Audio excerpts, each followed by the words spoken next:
It's a new edition of the Bigfoot Journal, your twice-monthly Bigfoot news update. What happened and what's ahead in Bigfoot research and news, only on the Untold Radio Network. The Bigfoot Journal is now.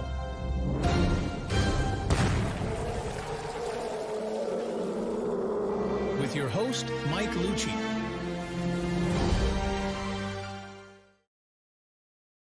And here we go. All right, thank you for tuning into our fourth installment of the Bigfoot Journal, your bi-weekly review of what happened and what's ahead in the Bigfoot world. If you're new to this, here's how it works. We sweep the internet every other week, highlight the top Bigfoot reports and news stories, and share our findings in a fast-paced 30-minute time frame. Here's what's on tap for this episode. We'll take a look at the bizarre history of Bigfoot 911 calls and how much credibility they could potentially offer. Part 2 of our Snelgrove Cabin coverage features our own Doug Highcheck, who's sharing some theories and more stories of the high strangeness he experienced there. Plus, we'll get to learn about 5 unexplored locations in North America with histories of Bigfoot encounters. We're getting started right now, so make sure you're comfortable because we've got a lot to cover in a little bit of time.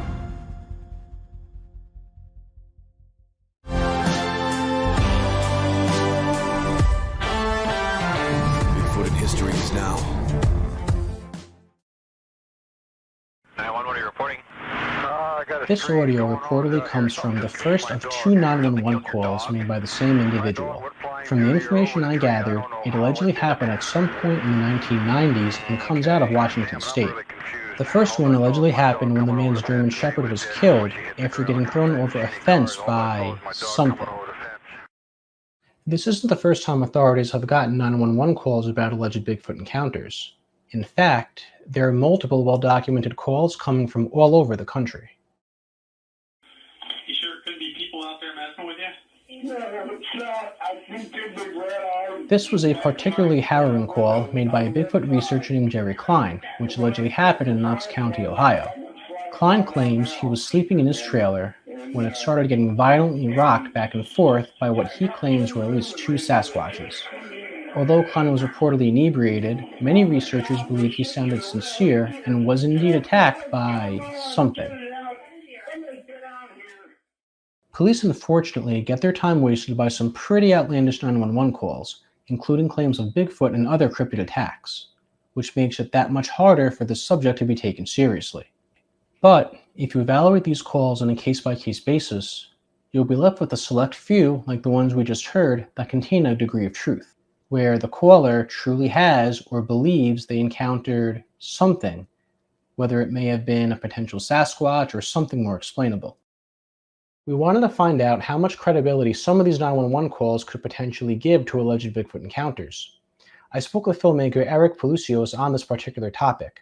He's amassed a detailed collection of police reports on Bigfoot-related 911 calls, many of which he obtained through the Freedom of Information Act. Here's what he had to say. They're not really sure how to approach this thing or what to do next, so they call the authorities. And to me, that does add a level of credibility, and especially if we can retrieve those calls and reports, get their contact and reach out to them further and kind of, conduct a little bit of a mini interview or whatever. I definitely believe this is going to be really the next step in the research, because I haven't seen too many people digging into these calls, and it's unfortunate because I know how many calls have we missed since like the 80s or the 90s, where now a lot of times I'll reach out to some of these older calls I've heard about, and unfortunately a lot of these agencies don't have the files digitized. But I'm still, with every new account, new 911 call, new national park report, I definitely try my best to either FOIA request it or give the agency a call to see if I can possibly get some more information, if not a contact from the original caller. Eric says this degree of potential validity is what prompted him to start doing a deeper dive in alleged Bigfoot reports from law enforcement agencies. This unique approach is helping him organize a trove of well-documented accounts that provide more thorough, verifiable details than your typical internet-based outlets. One particular detail we discussed was how these reports were perceived by law enforcement. From those who simply went through the motions to others that outright laughed at their caller's claim, Eric says these reports were handled differently from department to department. be honest, every sheriff's office that I've interacted with, law enforcement agency, they've all acted different. I know for the East Texas 911 call I did, unfortunately, the people that were handling the call started laughing when the guy said he believed he had Bigfoot on game camera. But after that, with the Louisiana call, they took it very seriously, and I thought that was interesting. Federal agencies is really kind of hit and miss. There was one FOIA that I did. It was for a national park in Colorado where a group of people were camping and they found bone piles and reported seeing a Bigfoot not far from where the bone piles were. And I found this from an incident summary, like I had mentioned before. That's all it said. Group of people see bone piles, Cleopatra's Couch Park, Colorado. And that's really all the information we had. At the very top of this National Parks report, it says this has not been approved by a supervisor. It says that right at the top.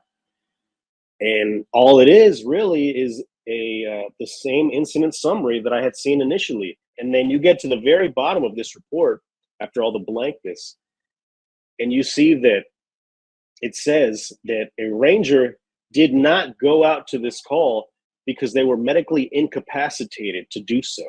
But when you start thinking about it a little bit, the reason they say he was medically incapacitated is because that falls under a HIPAA exemption for a FOIA.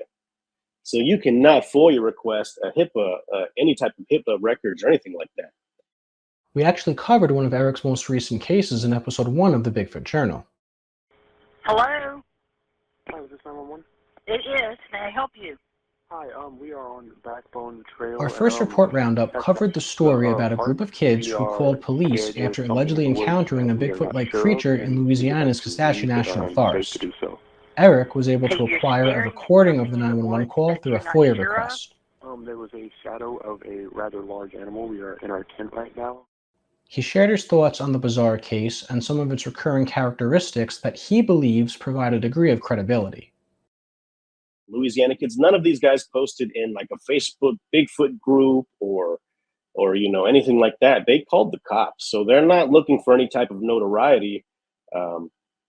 Yeah, I mean, to me, it does add quite a bit of credibility to them. But it's mentioned in the report. It's mentioned saying that the ranger at first was honking his horn because he wasn't sure where they are, and they called 911 saying that I believe they called, I don't know if they called 911 or they called him. They said they could hear him honking, but they could also hear the creature growling, and they didn't want to leave at that point.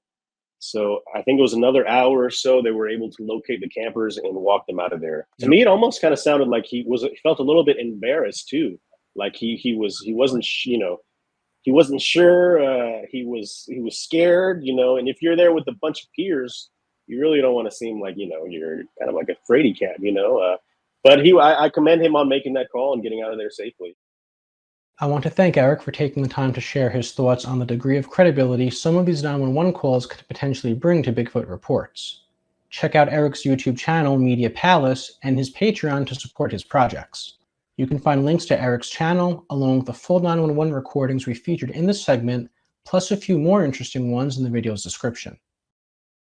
Now, while these calls probably won't solve the Bigfoot puzzle, make no mistake, some of these people genuinely believe or may have actually encountered something, whether it was a Bigfoot or perhaps something just as fearsome. And that blend of unknown, plus the degree of credibility these cases provide, does its part to breathe new life in this timeless mystery. Most people think that all of North America has been thoroughly explored and mapped out, but that's not really the case. With about 47% of the United States and more than 80% of Canada considered uninhabited, North America still has some locations that are relatively unexplored, and they could potentially give something Bigfoot-sized plenty of space to hide. We'll spend the next few minutes highlighting 5 of these locations, and unsurprisingly, most of them have lengthy histories of Bigfoot encounters. We'll start with the Bob Marshall Wilderness in northwest Montana, which spans across more than 1 million acres. It has large parts that are very remote and extremely difficult, if not impossible, to access, making it relatively unexplored by modern standards. The Bob Marshall Wilderness is surrounded by multiple Bigfoot reports, including some dating back to the 1950s. Florida's Everglades National Park is North America's largest subtropical wilderness. The swampy terrain, which covers roughly 1.5 million acres, is extremely difficult to navigate and has an abundance of dangerous wildlife. As a result, many parts of the Everglades are inaccessible by roads, leaving some large sections of it relatively unexplored. The Everglades has a very well-documented history of Bigfoot encounters dating back to the 19th century, which includes sightings, casts, and even recorded footage. Labrador is one of Canada's least populated provinces. Its 13 million forested acres covers over 60% of the province, and around 94% of Labrador is considered uninhabited. Its rugged, remote terrain makes many parts inaccessible and largely unexplored. Bigfoot reports in this area are few and far between. However, this isn't too surprising, considering the province's vast remote wilderness and sparse population, most of which is clustered in the coastal communities. The few we could find spanned across nearly 100 years and largely happened in Labrador's interior. Next up, we have Olympic National Park in Washington State. I thought this one should have topped our list, but Mike made me do these alphabetically. The park spans over 922,000 acres, with over 95% considered wilderness. It features a diverse variety of ecosystems from miles of coastline to rainforests and glaciers. Despite getting millions of visitors each year, it has some very remote sections that are relatively unexplored, with most being in the Olympic Mountains and Hoh Rainforest. It goes without saying that Olympic National Park has its fair share of Bigfoot reports, probably the most out of all 5 of these locations. We'll wrap it up with a quick review of the Tombstone Mountain Range located in Canada's Yukon Territory. These mountains stretch over 50 miles and are located in Tombstone Territorial Park. Despite being very well mapped, there are some spots in these mountains that can be considered unexplored by modern standards. Parts of these mountains are extremely remote due to limited access by rugged terrain, sporadic weather, and conservation restrictions. Although we couldn't find any Bigfoot reports in the vicinity, its remote location and abundant wildlife arguably make it an ideal environment for something like a Bigfoot. Let us know if you've ever been or plan to visit any of these locations, and if you've ever had any possible experiences of your own. Hopefully this segment is a good reminder that North America is more vast and remote than you originally thought, giving it plenty of places for something like a Bigfoot to potentially stay hidden.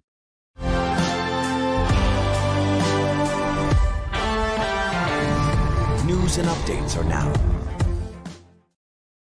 Last episode's coverage of Snelgrove Cabin only scratched the surface of everything Doug Hychek and his team experienced.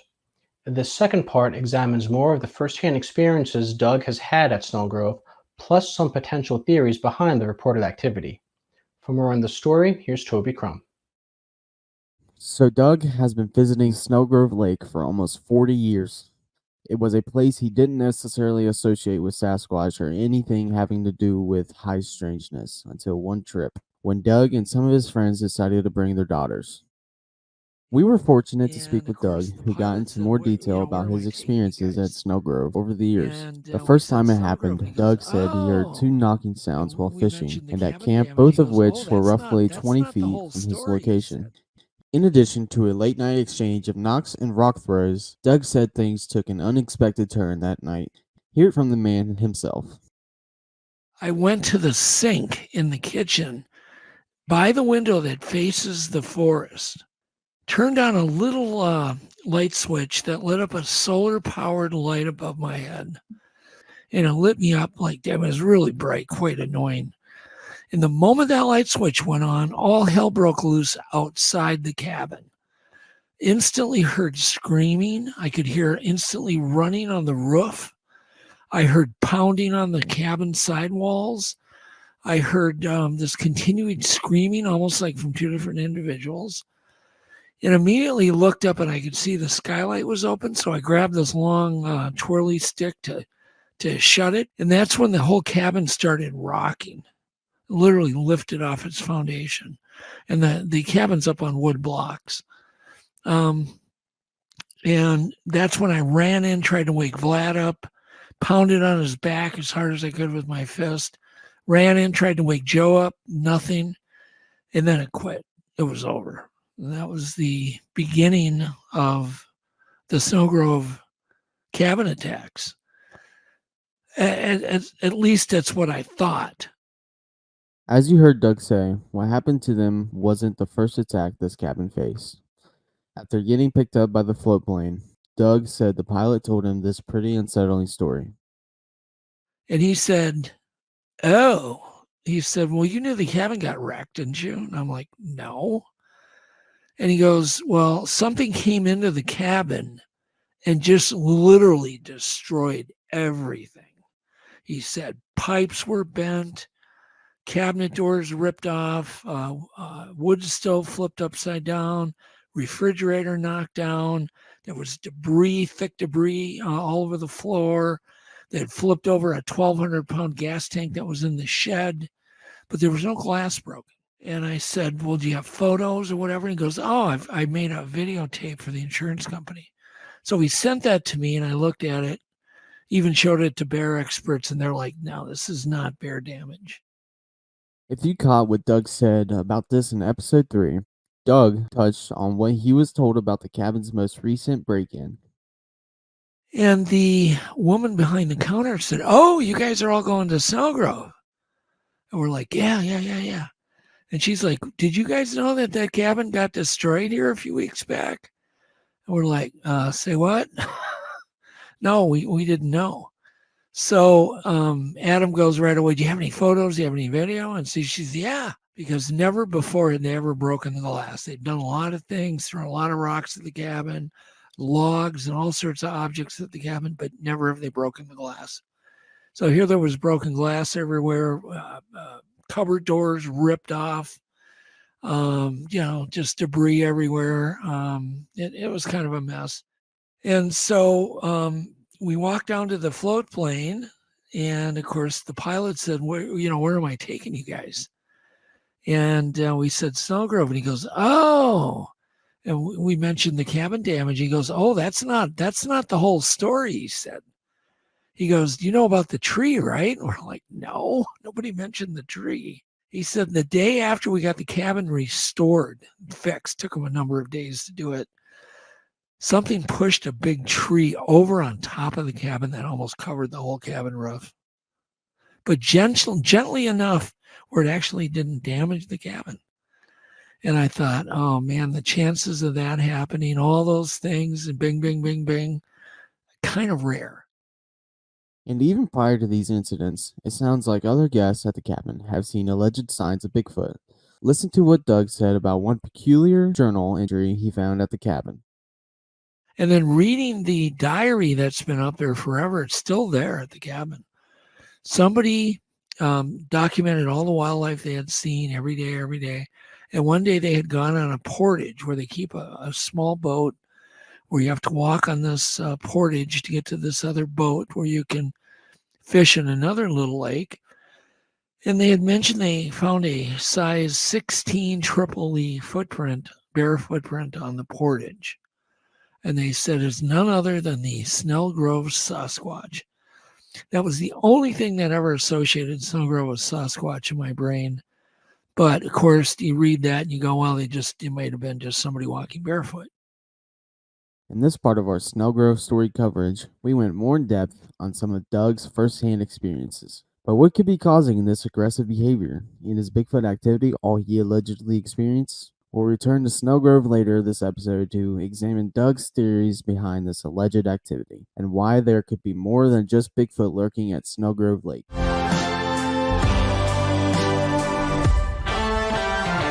Report Roundup is now. Alright, and this is our report roundup. If they're out there, it's our part of the show that updates you on the latest Bigfoot reports from major databases and across the internet. There's not a lot out there this time around, but we're making stops up and down the East Coast, in Southeast Ontario and Northwest California. We recently found a rare report coming out of Delaware on the Bigfoot Mapping Project. It allegedly dates back to June 1986. The witness described spotting a 10-foot Bigfoot-like creature while camping. The witness was camping in a loft they built with some friends in the woods and claims to have seen the creature after spotting a shooting star.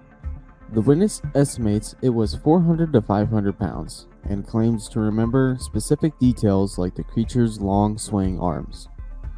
There really isn't much this next report has for us to work with, only that the witness claims that they were kayaking earlier this month and spotted an alleged Bigfoot-like creature watching them from the shoreline. It appears to have happened outside of Kingston in southeast Ontario. Although details were scant, it describes the creature being 8 feet tall, brown in color, and claims it would release alleged vocalizations. We only have one notable report coming out of the BFRO. A couple says they were hiking through an area called Founders Grove in the California Redwoods at dusk, when allegedly they heard chatter and whooping sounds. The witness describes feeling an instant sense of dread. He believes whoever made those noises was large in stature. BFRO founder Matt Moneymaker says it's not uncommon for hikers to experience instances like this at dusk. In his report follow-up, Moneymaker even offered some insights for potentially documenting alleged Bigfoot activity under these specific circumstances. I want to thank my buddy Brian Garvey for bringing this one to my attention. It was posted in the Facebook group called Bridgewater Triangle Paranormal Society and Investigators. A resident of southeastern Massachusetts said they recorded these strange sounds earlier this month.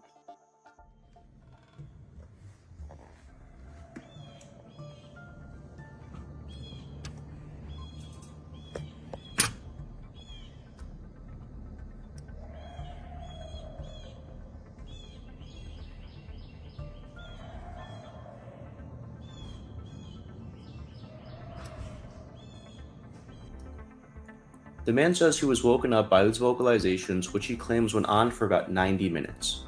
The witness described them as being a cross between an elephant and gorilla. He said animal control was called, but never showed up.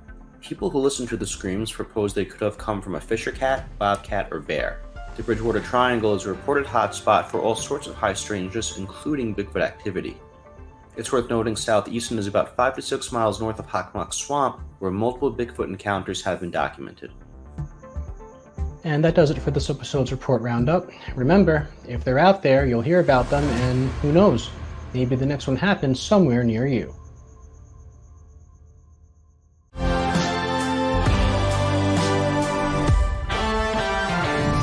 News and updates are now.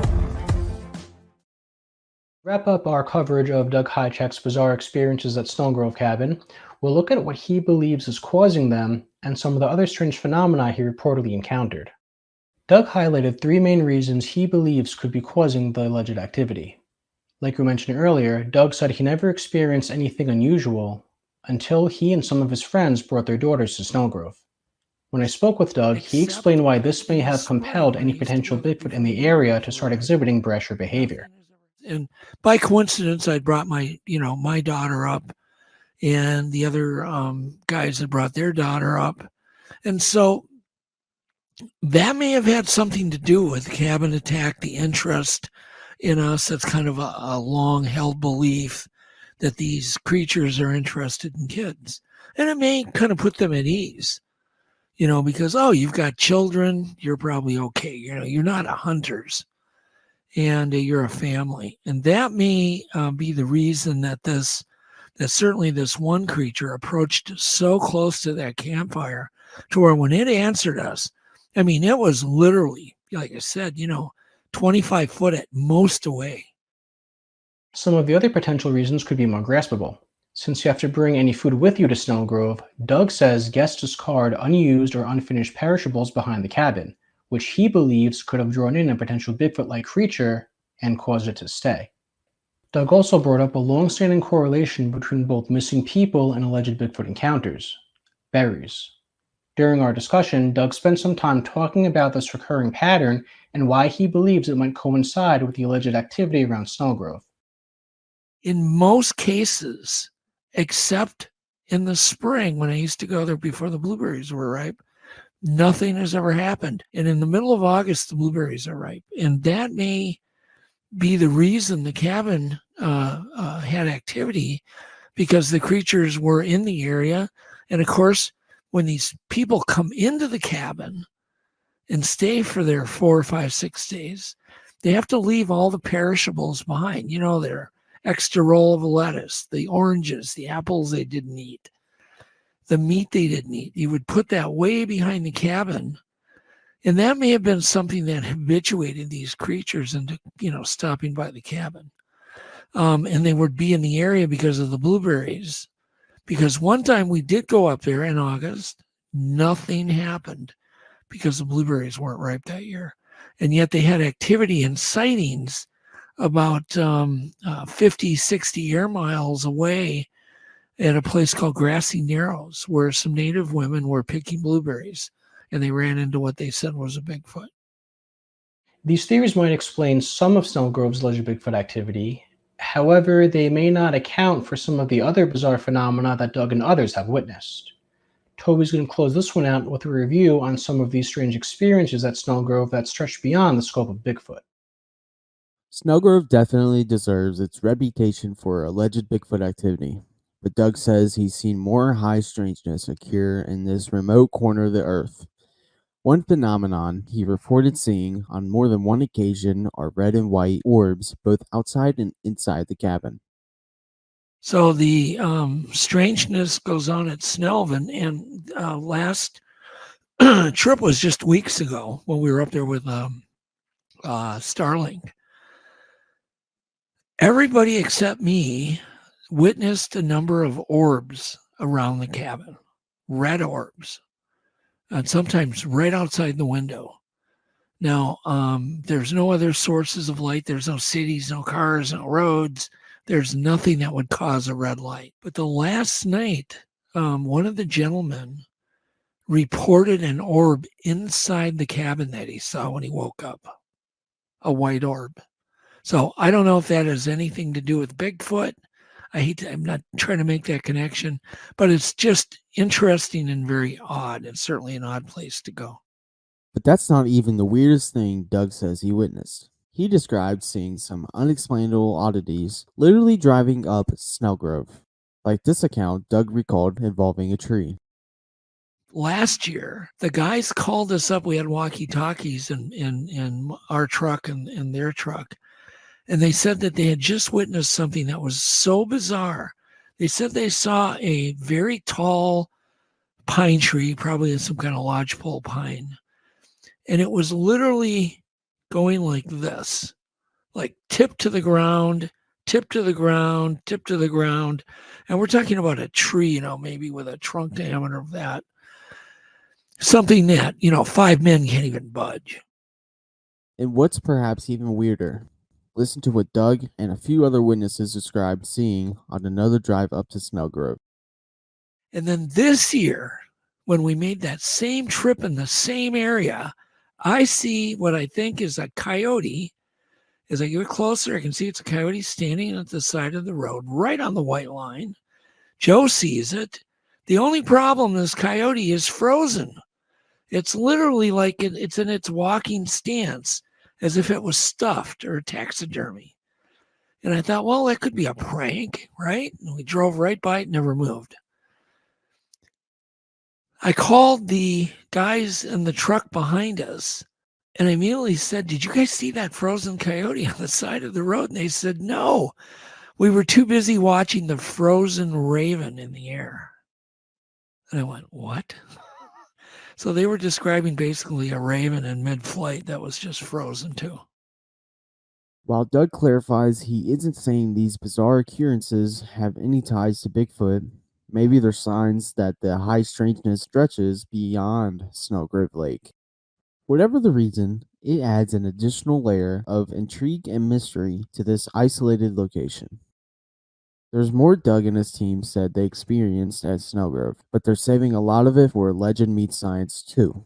We'll keep you posted on the latest Legend Meets Science 2 updates and any other strange developments coming out of Snellgrove.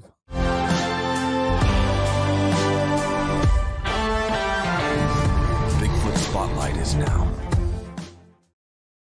Thanks for joining our Bigfoot Spotlight, the part of our show where we highlight recent Bigfoot live streams, films, and events. In this episode's Spotlight, I have 2 books and 3 festivals. Starting us off with the books, our first one is titled Your Bigfoot Expedition by Timothy Wayne Williams. I'm a huge fan of Timothy's work, and this book is just another reason. It features the artwork in his Hidden Bigfoot series throughout the 4 seasons. If you're a Bigfoot lover, this book should definitely be on your coffee table. The next book I'm spotlighting is Maxim W. Furick's latest entry into the literary world, The Lost Tribes of Bigfoot. Maxim, who has also authored the book Coal Region Hoodoo, takes an objective and, in his words, eclectic look into Bigfoot. Furnished with QR codes to enhance the reader's enjoyment, this book is a must-read. Now the festivals. First up, we're going international. It's Gateway to Nature Family Fun Day. Hosted by Mythical Legends, this event is happening Saturday, October 5th at the Quantock in Bridgewater, Somerset, United Kingdom. Headlining this event is Ryan RPG Golumbesk and researcher Daniel Lee Barnett. So if you're on the other side of the pond that weekend, go check it out. Back in the States, also happening Saturday, October 5th, it's the Ohio Bigfoot Jamboree, hosted by the Cryptids of the Corn podcast and sponsored by Broken Branch Designs, LLC.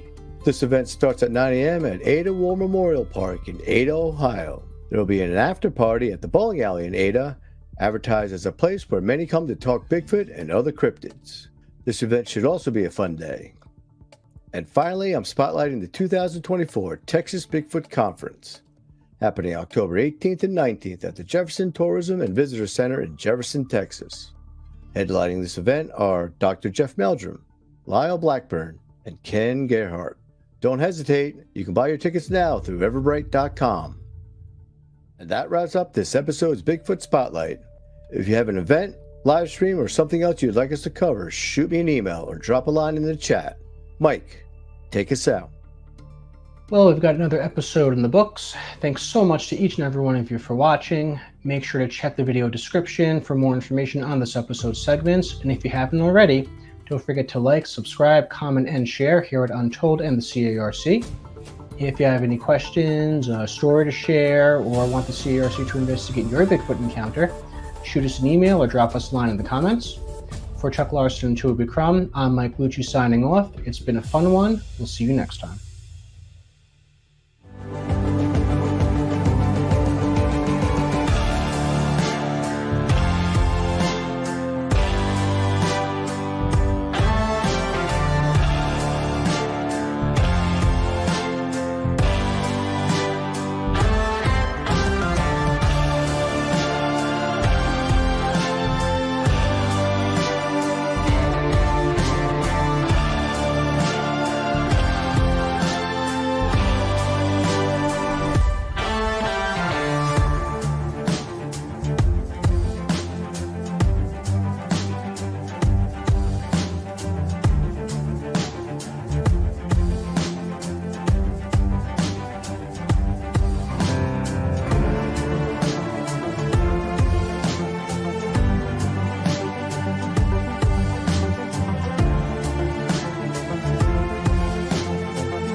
Program is distributed by the Untold Radio Network. All rights reserved.